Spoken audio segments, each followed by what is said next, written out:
In early June of 1980, plainclothes officers in Los Angeles sat in unmarked cars and watched a beat-up van drift through city streets like it had nowhere to be and all night to get there. The driver kept looping the same blocks, slowing near bus stops, easing up alongside teenagers, saying something through a cracked window, then rolling on when they waved him off. It didn't look like much, just a guy cruising. But the detectives weren't there by accident. They were there because bodies had been turning up along Southern California freeways for months, and the pattern had started to feel too consistent to ignore. The problem with a series like this is that, at first, it looks like coincidence. A missing teen here, a body found off a shoulder there, different counties, different jurisdictions, different officers working different desks with different case files. Then someone pins the locations on a map, and suddenly the dots start to look like a route. A freeway killer, people started whispering. Not in a dramatic way, in the way you say something you don't want to be true. Investigators began sharing notes, and a task force formed. The details they could say out loud were limited, but the broad shape became clear. The victims were mostly young males, and the meeting point was often a roadside moment where someone was offered a ride, a favor, or a quick deal, and then they were simply gone. The detectives following the van already knew the driver's history. It wasn't a rumor or a hunch. It was in paperwork, prior arrests, a disturbing pattern of offenses that went back years, time in institutions, releases that, in hindsight, felt like doors left unlocked. What made the surveillance tense was that the man they were watching didn't move like someone who was scared. He moved like someone who had done this before. The van slid from one pool of light to the next, pausing, idling, continuing. And then, late in the evening, it happened. The driver eased alongside a teenage runaway, and the kid actually got in. The detectives waited just long enough to confirm the van wasn't simply offering a lift. Then they tailed it as it turned toward a service station near the freeway. The van rolled to a stop under harsh fluorescent lights. For a few seconds, nothing. Then, from inside the vehicle, the officers heard it. Not conversation, not laughter, screaming and pounding. They rushed the van and forced their way in, expecting the worst and still not ready for what they found. A teenage boy was restrained, crying, fighting for space, fighting for breath, fighting for a chance to get out. The driver was dragged out and cuffed, right there on the concrete. For the first time in months, there was a living victim, a witness, a survivor. When investigators searched the vehicle, it wasn't just messy or suspicious. It was practical in a way that turned the stomach. Restraining devices and tools. Items you would only keep if you needed people to stay put. Signs the van had been altered to make escape harder. And then they found something that felt almost unreal. A scrapbook. Newspaper clippings about the very murders the task force had been chasing. Kept like trophies, like someone saving reviews of his own work. At that point, the case stopped being maybe. Now it became how many. As detectives dug deeper, another detail came into focus. This wasn't always a one-man operation. There were associates, party friends, and men who orbited the driver's life and, at times, helped him. One of them, Vernon Butts, would later be implicated as an accomplice and then die by suicide before trial, taking whatever else he knew with him. That detail landed like a door slamming, because if one man could take secrets to the grave, then others could too. And if the killer didn't always work alone, the timeline could be bigger than anyone wanted to admit. When the driver was finally named publicly, the headline writers didn't hesitate. William George Bonin, a man investigators said was responsible for a string of freeway murders in Southern California between 1979 and 1980. He would be convicted of 14 murders, and he would confess to 21, with investigators suspecting even more. In court, prosecutors described him as calculating and organized, and the case against him was built piece by piece from evidence, testimony, and what detectives said they found in that van. He was sentenced to death. Years later, what stuck with people wasn't only the number of victims.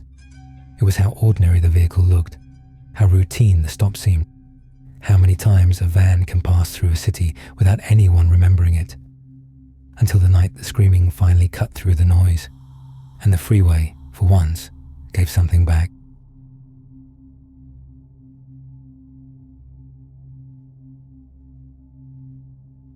the evening of March 31st, 1922, the light was already fading across a remote farmstead in rural Bavaria. The property sat behind a small hamlet, bordered by dense forest and open fields that offered no cover and no witnesses. Inside the farmhouse were 6 people.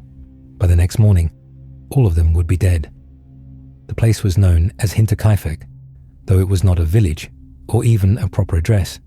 It was a single, isolated farm, set back from the nearest road and nearly a mile from the closest neighbor. From the house, no other buildings were visible. At night, the darkness came quickly and stayed. Life at the farm followed a rigid routine. The animals were tended at set times. Meals were eaten indoors. Doors were locked early. It was the kind of place where any unfamiliar sound stood out immediately because there were so few of them. Months before the murders, those sounds began to change. The family's maid, Crescens Rieger, complained of footsteps in the attic late at night. She said she heard movement above her room when no one else was awake. Andreas Gruber searched the attic and found nothing. The noises continued. Eventually the maid quit, telling others she believed the house was haunted. After she left, Andreas himself began noticing things. A newspaper from Munich appeared on the property, even though no one there subscribed to it, and the postman denied delivering it. Then, after a snowfall, Andreas discovered footprints leading from the forest toward the farm. There were no footprints leading away. He mentioned this to neighbors, but refused offers of help and never contacted police. Days later, the family again heard footsteps above them at night. Andreas searched the attic a second time. Once again, he found nothing. The family continued living there. On the afternoon of March 31st, a new maid arrived. Maria Baumgartner had just taken the job and was escorted to the farm by her sister, who stayed only briefly before leaving. Maria unpacked her belongings and settled into the house. That evening would be her first and last night at Hinterkaifeck. Sometime after dark, members of the Gruber family were drawn into the barn through the connecting stable. Investigators later believed they were lured out one by one. Inside the barn, they were attacked with a mattock, a farming tool kept on the property. 4 of the victims were killed there and left stacked together in the straw. Afterward, the killer entered the living quarters of the house. The maid was murdered in her bed. A 2-year-old child was killed in his crib. No one outside the farm reported hearing screams. Nothing was taken. Money remained untouched. What happened after the murders is what unsettled investigators the most. For at least 3 days, someone remained on the property. The cattle were fed. The fireplace was used. Food was eaten from the kitchen. Smoke rose from the chimney. The house did not appear abandoned. It appeared lived in. The bodies were not discovered until April 4th. In the days following the murders, several people had passed by the farm. Coffee sellers knocked at the door. A mechanic repaired equipment in the yard. No one answered. The gate to the machine room stood open, but no one went inside. When neighbors finally entered the barn, they found the bodies stacked together. Inside the house, they found the maid and the child. The scene was immediately compromised. Onlookers walked through the rooms. Items were moved. Meals were prepared in the kitchen after the discovery. An autopsy revealed a detail that would haunt the case. The 7-year-old girl had survived her injuries for several hours. While lying injured in the barn, she tore clumps of her own hair out before dying. The murder weapon was later found hidden in the attic. A penknife was discovered in the hay. Investigators initially believed robbery might have been the motive, but a large sum of money was found in the house. That theory was abandoned. Attention turned to people familiar with the property. Neighbors, former lovers, family acquaintances. None could be conclusively tied to the crime. Witnesses later reported strange sightings. 2 figures seen near the forest edge on the night of the murders. Smoke from the chimney the following evening. A man encountered near the property who shielded his face with a lantern before disappearing into the dark. These reports were never fully investigated. The case dragged on for years. Suspects were questioned. Arrests were made and abandoned. No confession held.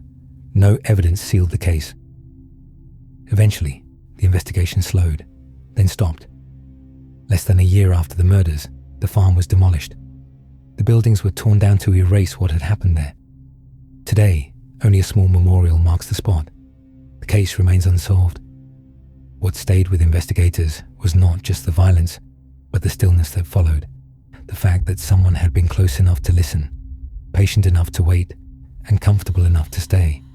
And when they finally left Hinterkaifeck, they left nothing behind but silence.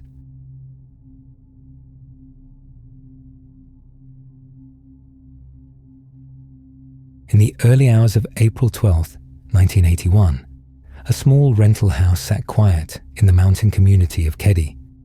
The home, numbered 28, was part of a cluster of cabins tucked into the trees near a creek and railroad tracks. Nothing about the place suggested violence. The night passed without sirens, without alarms, without anyone calling for help. Inside the house were several children asleep in a back bedroom. In the living room, 3 people were already dead. Sue Sharp had moved her family to Keddie less than 2 years earlier, hoping for a quieter life after separating from her husband. The cabin was small, but felt stable. Her children went to school nearby. Neighbors knew one another. It was the kind of place where people assumed they were safe simply because nothing ever happened there. On the evening of April 11th, Sue remained home while her 14-year-old daughter, Sheila, went next door to spend the night with friends. Sue's 12-year-old daughter, Tina, returned home later that evening after watching television nearby.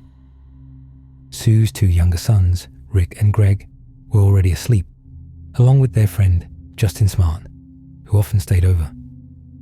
Sometime during the night, violence erupted in the living room. Sue Sharp, her teenage son John, and John's friend Dana Wingate were attacked, restrained, and killed. Medical tape and electrical cords were used to bind them. Knives and a hammer were left bloodied at the scene. The attack was brutal, but it did not spread through the house. The 3 younger children slept through the night, unharmed, just feet away. No one nearby reported hearing anything unusual. Only one couple in another cabin recalled waking briefly to muffled sounds they couldn't explain. When Sheila returned the next morning, she opened the door to a scene that made no sense. The living room was silent, but wrong. She ran back outside and alerted neighbors, who began pulling the younger children out through a bedroom window. The house was entered multiple times before police arrived, permanently contaminating the scene. One detail stood out immediately. Tina was missing. There were no signs of forced entry, no evidence of robbery. Money remained in the house. The attack appeared targeted, controlled, and deliberate. Whoever did this had moved calmly through the space, using items already there, and then left without disturbing the rest of the home. Investigators questioned neighbors and focused on those closest to the family. One man reported a hammer missing from his home. A green van was seen near the cabin that night. Justin Smart gave conflicting accounts, later claiming he had dreamed parts of what happened. Composite sketches of 2 unknown men were produced based on those statements, but they led nowhere. Days turned into weeks. Tina was officially classified as abducted. The FBI briefly became involved, then stepped back. The case stalled. 3 years later, on April 11th, 1984, a bottle collector found part of a human skull in a wooded area near Feather Falls, more than 60 miles from Keddie. The remains were identified as Tina Sharp. How she got there, and when she was killed, could not be determined. Over the years, new leads surfaced. Letters were rediscovered, statements resurfaced. A hammer was recovered from a pond decades later. DNA was retested. Investigators openly criticized the original handling of the case, yet no one was ever charged. House 28 was demolished in 2004.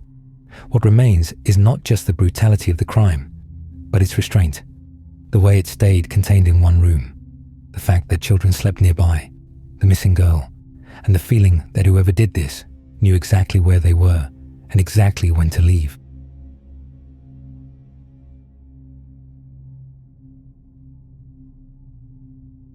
Alright guys, that will be it for today. If you enjoyed the video, make sure to hit the like button and subscribe so you don't miss next week's upload. I drop new stories every week, so there's always something coming. I'll see you in the next one.